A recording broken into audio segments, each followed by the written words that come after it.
How I customize my wedding invitation envelope. So, pinaprint ko lang to sa printing shop na booklet style kasi gusto ko simple lang.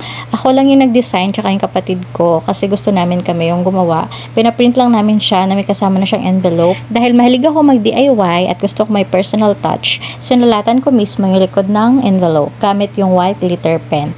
At umorder din ako sa Shopee ng sealing wax set. Kompleto na siya sa loob at sobrang nagandahan ako kasi may touch of gold siya.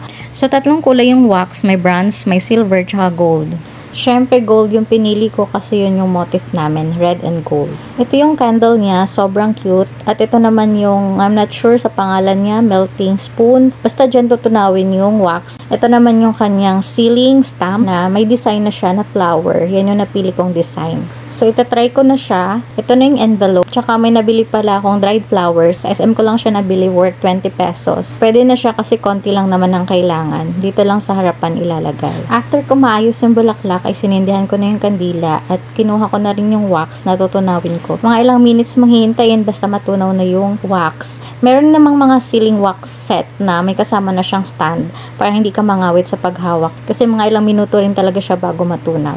Ayan, fast forward ko na lang yung video para mas mabilis. Dinagdagan ko pala ng isa kasi parang kulang siya. Pero nung binuhos ko na, ay kulang pa din siya. So, nagdagdag ulit ako ng isa. Total of 3 na yung tinunaw ko. Pero nung in-stamp ko na is parang kulang pa din. So, okay lang naman kasi first try pa lang naman yan. So, magta-try ulit ako ng pangalawa. Ito na yung second try, di ko na pinakita yung melting process. So, total of 4 na yan na wax. Medyo maganda na siya compared sa una, pero nakulangan ako sa kulay niya. Parang mapusyaw yung pagka-gold niya. Kaya sa pangatlong try, ginawan ko siya ng paraan. So, inaluan ko ng 2 bronze. So, 2 bronze tsaka 2 gold. Kaya ayan, ang ganda niya na. For me, perfect na siya. So, if you want DIY tips for wedding essentials, follow for more!